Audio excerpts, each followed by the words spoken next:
Hello, this is a message for someone who is struggling right now being true to themselves.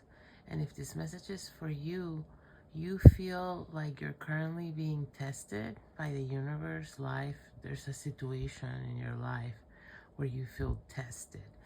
And you might have a history of struggling with being true to yourself. Maybe you struggle with people pleasing. Maybe you struggle with self-sabotaging tendencies.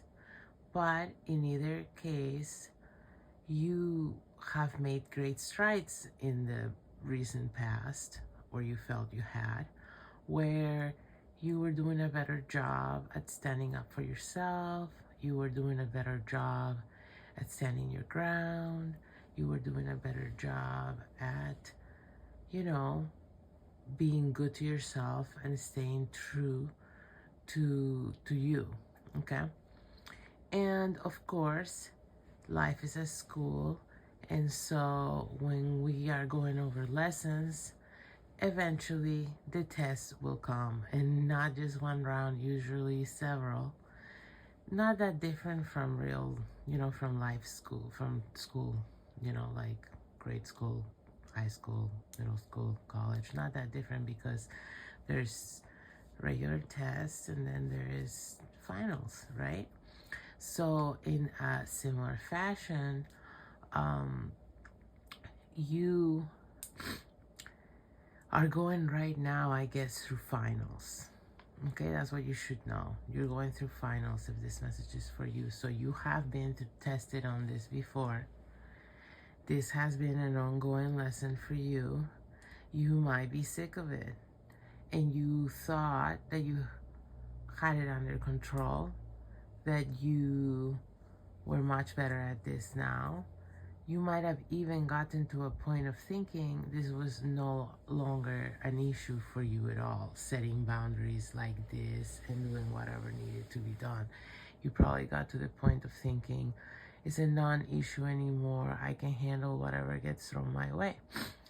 But then the situation happened, whatever situation you're finding yourself in right now, which has caught you off guard is what I'm getting. If this message is for you, you were caught off guard by the situation. As most tests, that's why I like to say life loves a pop quiz, because you will often not see it coming, the test.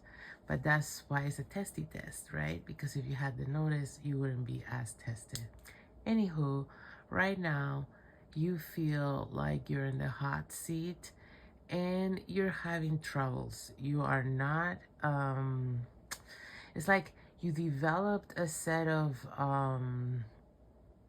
tools or skill set to deal with this better than you had in the past, and you've been applying that, and it's been working pretty well for you across the board.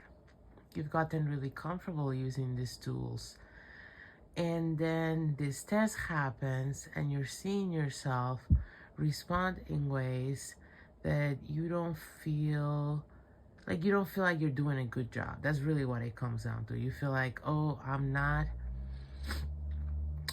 doing as good as I think I should be doing at this. Okay. And so you are aware, and that's the part you really need to sit with yourself and acknowledge and give yourself some kind of props, in my opinion, because you are now at a point of awareness. Whereas before, you would catch yourself doing these things or failing to do certain things to stay true to yourself after the fact. Once you had already betrayed yourself, once you had already abandoned yourself, you would catch yourself doing these things after the fact. Now you're catching yourself in the midst of it. So this is something to appreciate and look at as progress. It is progress, but it is hard. If this message is for you, this might be one of your major life themes, like, one of your major life lessons. We pick topics that we want to work on, areas of human development that we want to work on when we reincarnate, and this must have been one of your major areas that you wanted to work on and develop yourself in. staying true to yourself, loving yourself, standing up for yourself, doing right by you. You know, you could have even, if this message is for you, you could have even struggled with this for lifetimes, is what I'm getting. But in either case, you are progressing. You're progressing because you're catching yourself now in the midst of making these possible mistakes. And so what you need to do is sort of course correct with the information and the new skill set you do have.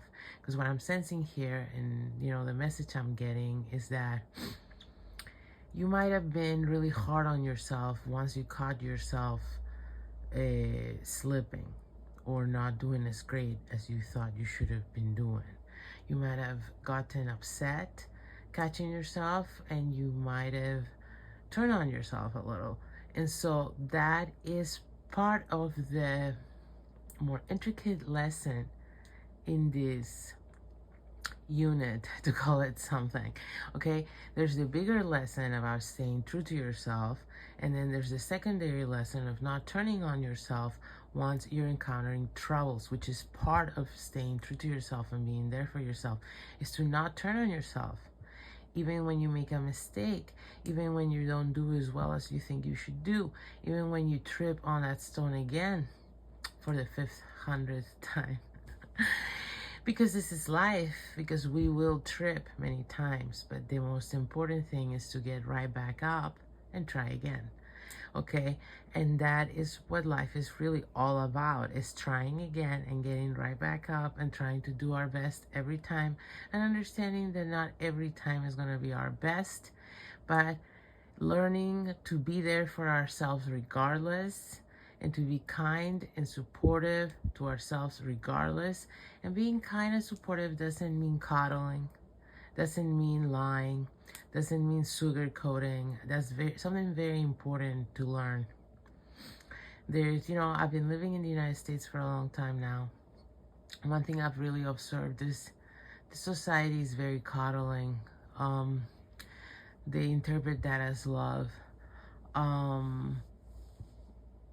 I don't know why. It's like a cultural thing where they interpret being loving as coddling. But it's really strange, because when I started coming here as an exchange student many years ago, I felt like people were overly harsh with their children in comparison to where I'm from, in Spain. So it's an interesting twist that has taken place. Now I feel like people are overly coddling. There could have been a shift in me as well, but I feel like there's also been a society shift here, a culture shift. Okay, so people, you know, they want to not feel bad about themselves, and sometimes they make the mistake of avoiding harsh realizations in order to not turn on themselves, when really they should be doing the work on not turning on yourself, regardless of how harsh the lesson. Knowing how to hold yourself accountable and be loving regardless, even when this is, I guess, tough love, you know, is learning that. So that's part of your lesson right now, that kind of tough love with yourself, where you can hold yourself accountable and you can be like, well, I thought we were past that. I thought we knew that, and I'm disappointed that I didn't do better, but that is also all right. And we're gonna do better next time, and let's see how we can do that. Let's see how we can build ourselves up to do better next time. So I hope that was helpful.